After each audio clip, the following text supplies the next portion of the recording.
Between 2019 and 2020, only New South Wales and Australia lost over 5.1 million hectares of forest due to wildfires. Affected by those losses were also forests owned and managed by conservation agencies that currently assess and monitor their forests with mainly ground data. This is expensive, time-consuming, and inefficient, which is why we think that our Earth Observation Service D4F can help complement or even replace the ground data assessment by providing satellite and drone data to monitor forests and prevent biotic and abiotic outbreaks in a more efficient, less costly, and less time-consuming way. For that, we need 3 more employees, which are a data analyst, a forest engineer, and a software developer, and furthermore, we need 50,000 euros to pay for our first operating costs. Hello, we are company D4F and our focus is forest monitoring with satellites. This is our team. We are Elise, Fabio, Maria, Omar, and Rafaela. In this project, we applied the VCW framework to address the challenge that was given to us. Here we have our agenda, where we have 5 different phases of the VCW, and a conclusion, where we look at the next challenge and the required partners, the project outputs and managerial implications, the internal and external stakeholder implications, and the lessons learned from the application of the VCW. We begin our project with Phase 1. In Phase 1, the goal is to discover value. We define our main challenge and defined our KPIs. Beginning with Phase 1, we identified our main challenge, which was to find the most attractive geographical market for our startup D4F on forest monitoring and management. So, what is D4F? D4F is an Earth observation service with a focus of promoting forest health through prevention of biotic and abiotic disturbances. Our solution provides forest monitoring to detect forest cover changes over large areas. And our value proposition is to promote sustainable and healthy forests by using satellite images as well as drones to identify specific unhealthy trees without the need of using ground data. Regarding the relevance of forest health, the 2 main key threats are abiotic disturbances like wildfires and biotic disturbances like pests or diseases. BCG projects a loss of about 55 million hectares of forest only due to these 2 factors. Impacted by these forest loss are different stakeholders, such as timber companies and conservation agencies. Therefore, it is important to protect our forests from these disturbances for the overall health of the natural ecosystem. For the KPIs, we segmented them into short-term, mid-term, and long-term. The most relevant for now are the short-term KPIs because these are indicators that can be measured right after the project. Our business D4F is aligned with SDGs number 12, Responsible Consumption and Production, number 13, Climate Action, and number 15, Life on Land. In this slide, we can see what our target market will be. Our target market will be conservation agencies. These are organizations that own or monitor large forest areas and safeguard biodiversity by minimizing the risks of forest loss. In this slide, we can look at the complements for EOUS. We will distinguish ourselves from the competition by using drones, which will help us complement ground data to support our satellite imagery and therefore gain a greater insight on the tree species and soil data. In the PESTEL analysis, we assessed the macroenvironmental factors impacting the industry on forest monitoring. We found that the most important political factor is the lack of consistency in forest regulations. For the economical, the country's political stability and GDP have a direct impact on the economic growth and profitability within the market. As for the technological, important factors are the technological developments and innovation within the country, as well as the Innovation Index, which reflects how well a country will accept our technology and support its development in the future. Looking at the social and environmental aspect, important factors are the cultural and social trends, sustainability and forest health, for example, also showcased in the country's initiatives towards environmental issues and sustainability performance. For the legal, we have to pay attention to the current legislations and possible drone restrictions that exist in some countries. Here is our Porter's 5 forces analysis.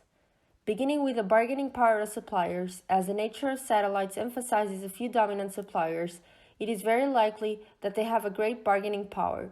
This is also supported by the fact that our service uses satellite images and data provided by suppliers, and without their data, we could not offer our service. Regarding the bargaining power of buyers, we concluded it is high because there are many different competitors in the market offering similar services. Therefore, buyers have many options to choose from. We consider the threat of substitution to be medium because satellite monitoring can't be completely substituted yet. It can only be partially replaced and complemented by drones and other technologies. As for the threat of new entrants, we also concluded it was medium because there are high capital requirements to enter, and getting access to intellectual property, know-how, and customer networks make it difficult to enter this market. However, the commercialization is still bad, so it ends up being attractive for new firms to enter. Lastly, the competitive rivalry among existing players is definitely high because there are currently multiple competitors in the market offering similar solutions with very similar value propositions. Besides doing a PESTEL and a Porter's 5 forces analysis, we also conducted a SWOT analysis. We identified as our main strengths our strong management backgrounds and the diversity of our team. For example, we all speak different languages. On the other hand, our main weaknesses are our poor technical backgrounds and the lack of experience in the area that gives us no credibility. As an opportunity, we identified the increasing importance of the SDGs, and as a threat, the competition in the market and the fact that the EU stops funding EO projects. We identified 15 competitors and took the most relevant ones for a deeper analysis. In this chart, we compare the most relevant competitors. We look at the technologies they use, where they operate, and their pricing model, for example. So, moving on to phase 2. This is where we came up with possible solutions and filters. Through this process, we found that our possible solution should be within the UN nations. This is because the mission and work of the United Nations is to act on issues confronting sustainability as well as forest health. Therefore, the UN nation already have a stake in environmental sustainability and forest health, which is basically the core of our business. Moving on to the second phase, in phase 2, this is where we came up and brainstormed again to find our possible filters. To do this, again, we did a lot of brainstorming within our own group. We had discussions with other groups in the class and exchanged our experience and thoughts. Also, we had an email interview with other Earth observation companies and competitors within the market. Apart from this, we also did a lot of research, looked upon competitors' websites and online reports. Consequently, we found in total 59 filters that could be of relevance to our service. And by separating these into categories, we have 10 geographical filters, 6 technological, 7 financial, 10 economic, 20 environmental, and 6 relating to the competition within the market. Moving on to phase 3. This is we validate the value. That is that we select the solutions and also the possible filters, and in the end also rank these filters in terms of their importance. So first, our selected ideas and solutions. As already mentioned, our focus is on the UN nations, and therefore we continue to assess all the 193 nations.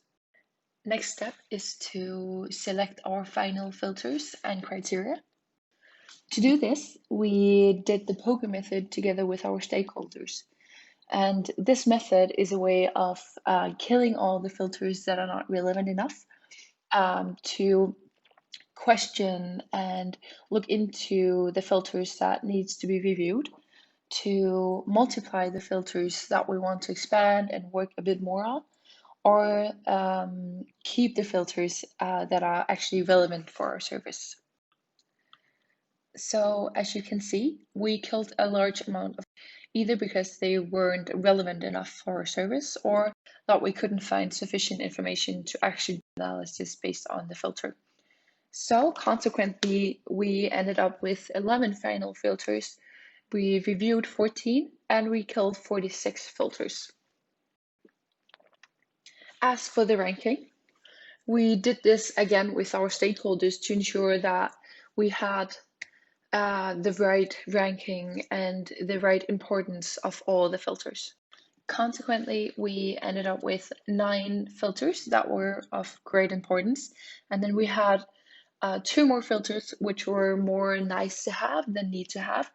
So in case we had 2 final solutions that were even, we would use these filters to find a final solution.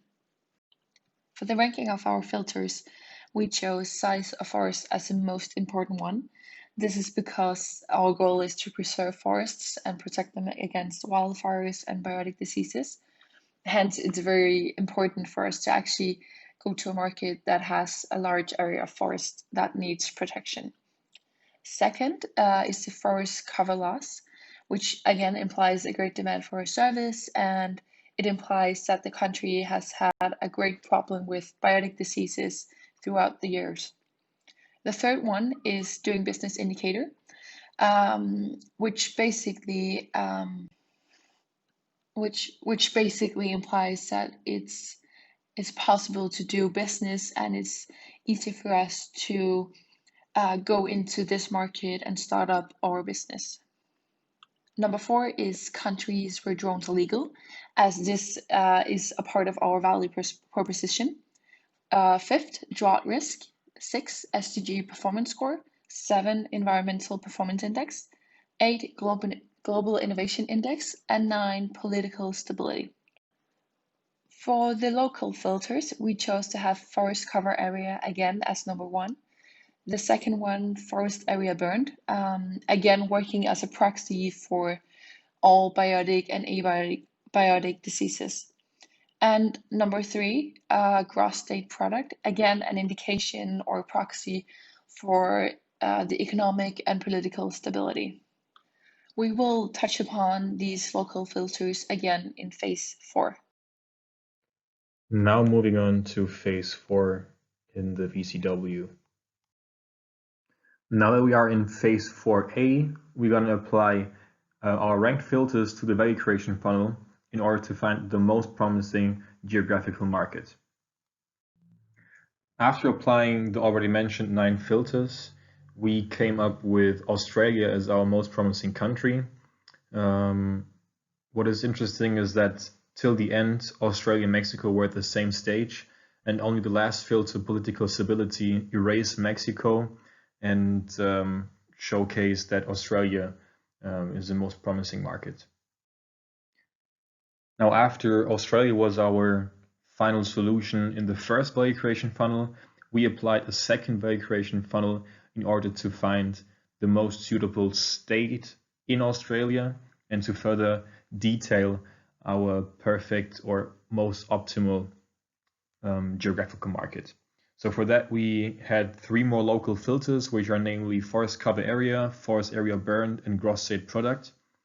And we ranked them according to the importance, similar to the first value creation funnel. So forest cover area and forest area burned are the most important ones to make sure that our service really finds demand in that state.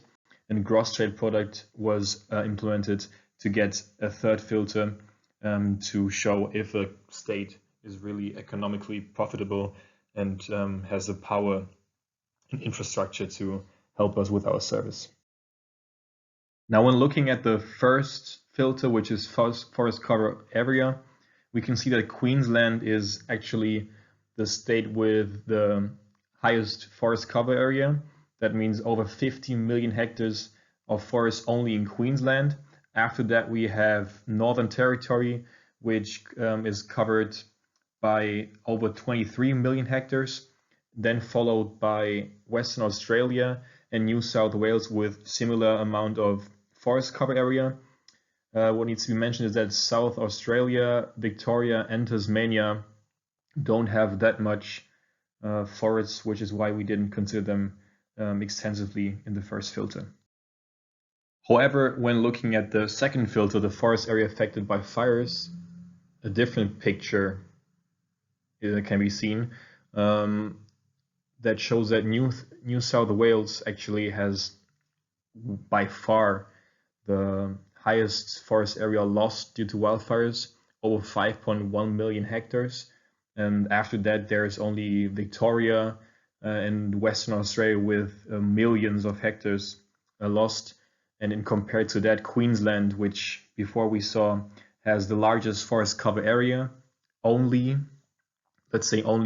lost 514,000 hectares.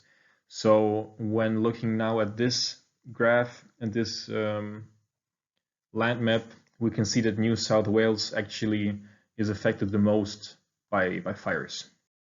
Similar now to the before seen land map of the forest area burned, and we can see that the gross state product shows a similar picture, meaning that New South Wales again has the highest gross state product before Victoria and Queensland, and thus is one of the most attractive states in Australia to really make sure that they have the economic power and infrastructure here.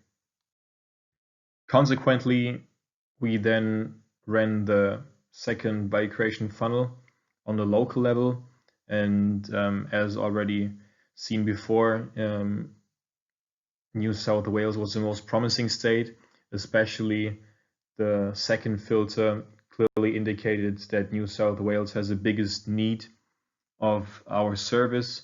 So as they lost a lot of forest due to wildfires, we think that our service can really help in this state to better prevent and mitigate the risk of abiotic outbreaks.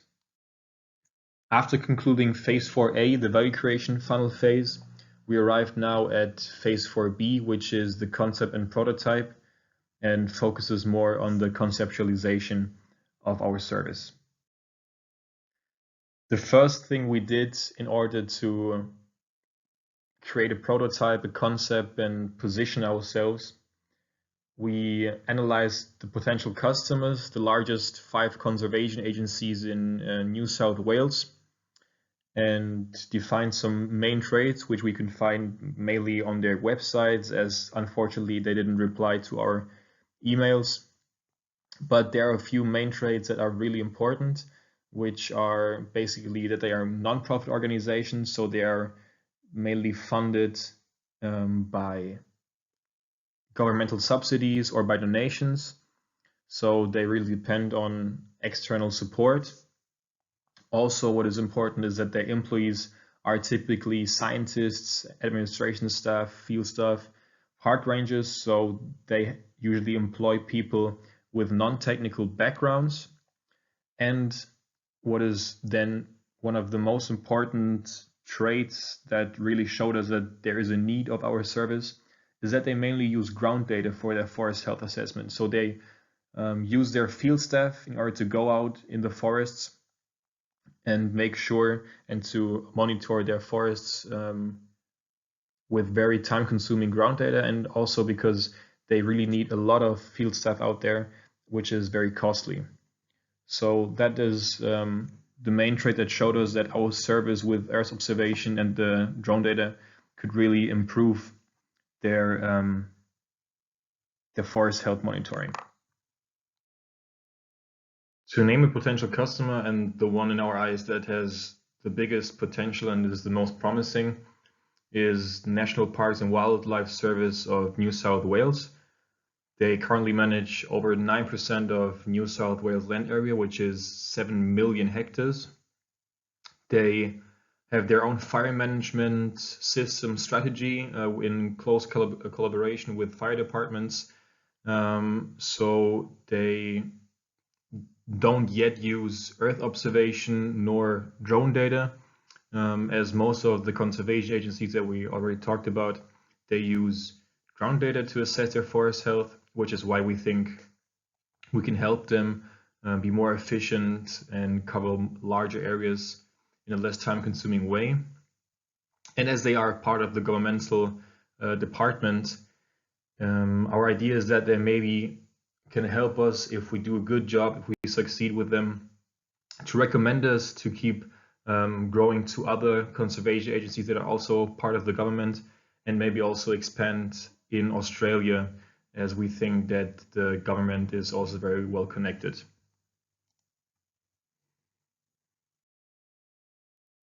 Now, regarding the segmentation, we categorize it into geographical, firmographics, and behavioral segmentation. So part of this already came just by the final solution. For example, geographical segmentation, which is then New South Wales and Australia. The firmographics also were given by the professor and by default, which are then conservation agencies, and behavioral is after analyzing our potential customers, as they have a low technical background, we want to target specifically conservation agencies with non-technical or low technical background.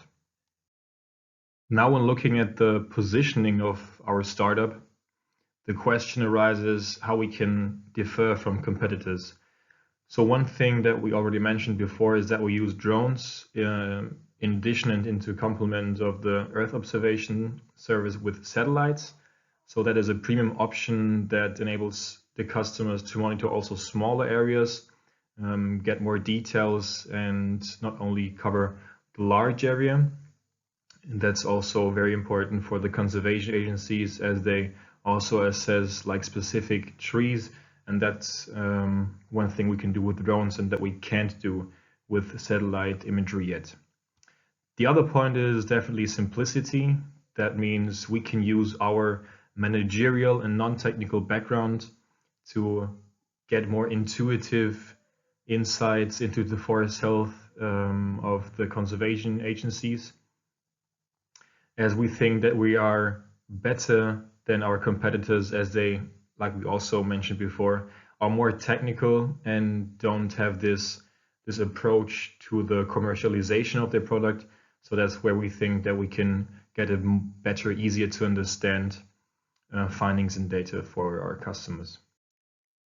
As we also need to be, kind of differentiate from our competitors, we will try to be in the closest contact as possible with the conservation agency to provide support, and also then collaborate with them and have a strong relationship to really secure and make sure we can get feedback from our customers and also implement this feedback not only for our research and development, but also to make the overall service better and to progress every time with our service. In detail, when looking at the Earth observation value chain, we positioned ourselves, as the arrow already shows, between the downstream and the end user.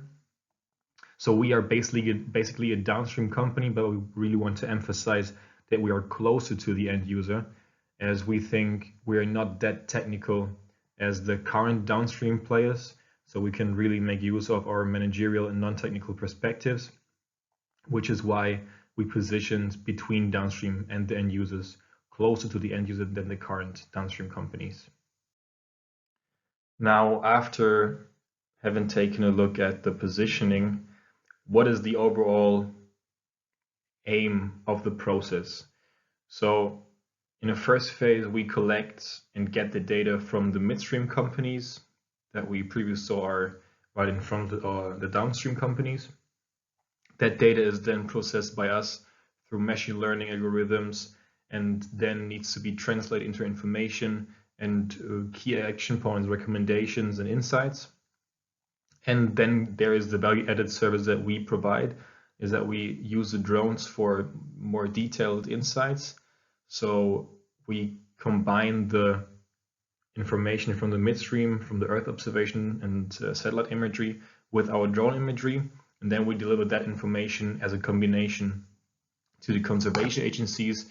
And if they want, they can also get a premium option on top of that, which is a consulting service. So that's something that we're going to talk about in a minute. Now, as later again being said, the conservation agencies are themselves responsible to implement and develop their solutions based on our recommendations and key action points. And then if they don't or are not able to do it themselves, they can ask us and ask for help as we also offer the complementing consulting service for that. As we also want to get a better visualization of our concept and the platform itself, also our website, we developed a prototype of our website, which is shown here on this slide. So it says that we are monitoring and preventing wildfires, which is specifically for the conservation agencies in New South Wales. We also offer consulting services on top of our drone data and satellite imagery to help the conservation agencies to implement the recommendations. So basically they are used to implement the key action points and recommendations themselves. If they can't or they want extra help with that, we also offer that consulting service. To further drill down on the mentioned recommendations and key action points, we now have a prototype of the regular subscription. That means of our offer where we only provide the Earth observation imagery as a whole, only in large scale. So that means our customers only get the data from the large areas, which in contrast, if they want the drone data, they need to get the premium version, which we're going to take a look now.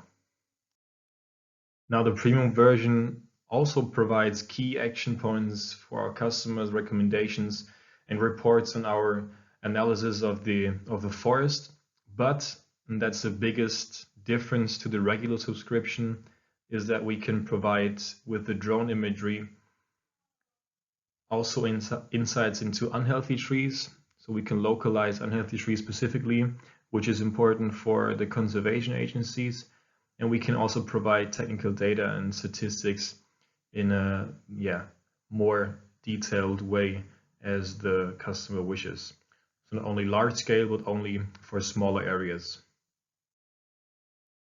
Now to get an overview of our marketing mix, we take a look at the 7 Ps.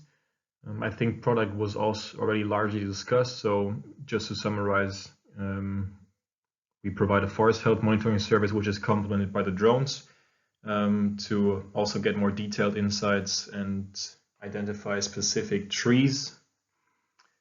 Also, what we can do, which is part of the product, is that we provide our data and insights via our own web application and platform. Now, the price is based on a subscription-based model. That is a monthly subscription fee that is paid with a minimum contract length of 12 months. So the idea behind the minimum contract length is that we kind of secure and have plannable incomes, which is what we think crucial as a startup to get more stable incomes instead of the high fluctuations we usually face as a startup. And then also, as already mentioned before, the consulting fees are a premium option as to help the end customer to better interpret and the data and also implement solutions. So how do we sell then our service? We have our own sales platform that is on our website where every customer can access directly our product and pay for the subscription. But we also use conferences to make direct sales, as well as using email or telephone direct contact to get to the customer and try to sell our service, as we think, especially in the current times, it is not possible all the time to travel and be in person in front of the customer. Furthermore, this is also the same for the promotion. So we use our website to promote our product. But what we also do is, for example, use webinars, so the presence in social media platforms such as LinkedIn, to provide webinars and get engaged with potential customers and to get a better reach and more credibility. So definitely also something important for us. Word of mouth is something that is very hard to influence. That's why we think it's very important to get the best out of the first customer contact and our first contract, to be sure we always progress, always implement feedback. So the word of mouth goes on by itself. Other options would be to directly address customers through emails, so they kind of get directly contacted, even via a newsletter if they want. And furthermore, search engine optimization on Google means that we will optimize the search results if someone searches for example, Earth observation service, so we get ranked higher than our competitors and we are getting preferred. Now, when looking at the people, I think it's pretty straightforward. Our team already consists of management students, so we all have a strong background for HR, finance, sales and marketing, IT, customer support, administration. And the last 2 points where engineers and developers as well as analysts are required are exactly the 3 positions we are currently looking for to complement our team. Now, process-wise, we think it's very important to have clear responsibilities within the business areas. So everybody has their own area and everybody can focus on one topic, and it's also for the outside, for the customer, easier to understand who he or she should contact. So that means also to clearly define the contact person for each customer, so there is no confusion. The standardized workflows are there for a more efficient process within the company, especially regarding customer requests and support. Now, what are the points for the physical evidence? That is mainly that we try to be as standardized and uniform in our branding as possible. That means we will have standardized email signatures, standardized presentation slides. If we are present at conferences, we will dress the same and have our own name tags on it. But the most important thing, however, is that our website will be accessible in multiple languages. So we can make use of the different backgrounds and cultures in our team. So we can provide websites in English, Spanish, French, Portuguese, Danish, and German, which is also a small advantage compared to our competitors. So moving on to phase 5. And this is where we have to define our implementation strategy and identify our needed resources. Before implementing the project, we decide first to analyze our internal resources. Within our team, we already have some knowledge and skills that are related to marketing, finance, accounting, sales, and human resource management. But we need to recruit 3 additional employees to be a more complete team. A data analyst and a forestry engineer that will be mainly tasked to analyze data, outline the problem, and find opportunities as solutions.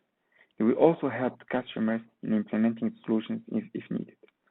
On the other hand, we'll recruit also a software developer that will be in charge of developing and maintaining a commercial website and platform for satellite analysis. Then a time map that outlines the planned activities was designed. So for the first quarter, we need to recruit the previously mentioned personnel for our startup and launch the company website so that operation can begin. In the second quarter, our first mass customers will be acquired to start collaborating and improving the service. This will allow us to evaluate our midterm KPIs and implement the graduate feedback. We'll hope also that by the end of the year, our results will be positive and that we'll be able to apply the VCW framework to find new markets. In order to start the project, we'll need an initial investment of 50,000 euros.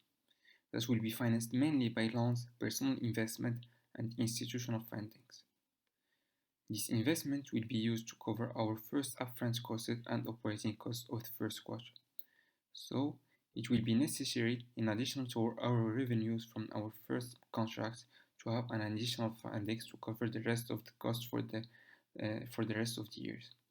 So this budget will be used mainly to purchase the first needed equipment and to pay the first salaries. We created a business model canvas that summarized how are we going to create and capture value from our customers.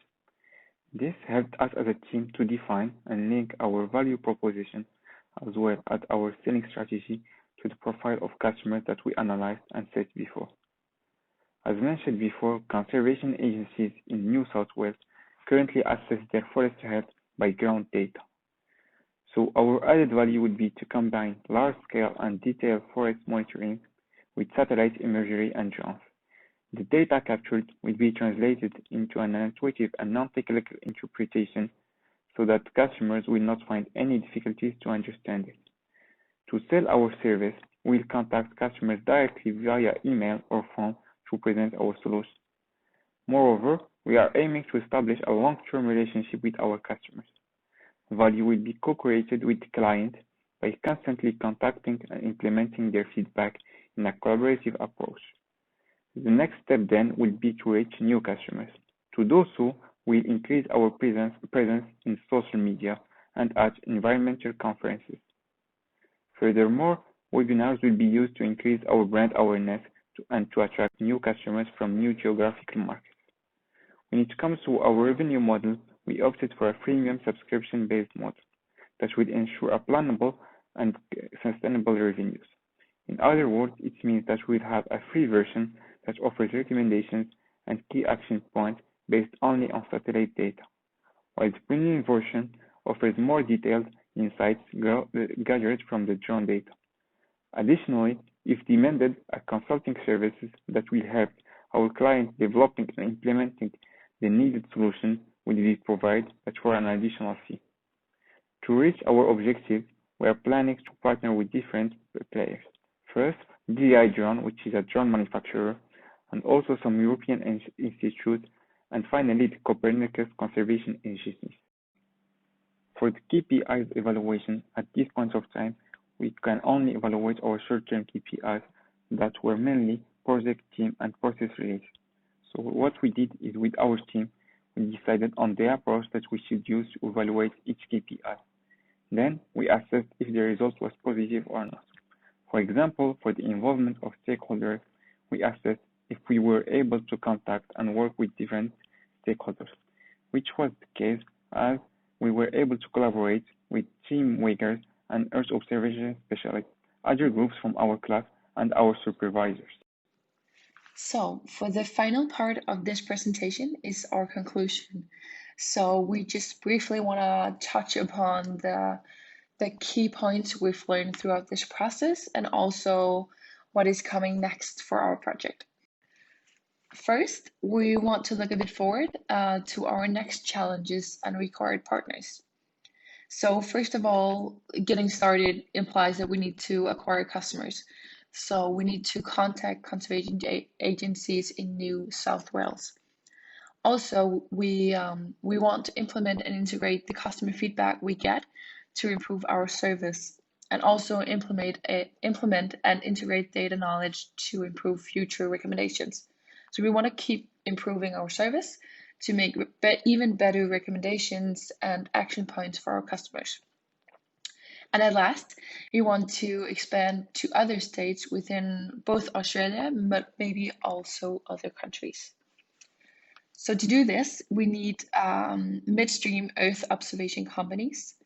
We need Copernicus, the European Commission, drone manufacturers and vendors, suppliers of our technologies, and at last, conservation agencies around the world to gain knowledge and experience.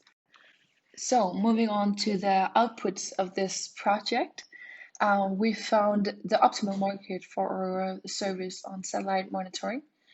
We've created a valid proposition and business model that supports the purpose of our service and company. Furthermore, we've engaged with stakeholders to gain knowledge on the market and on our Earth observation service.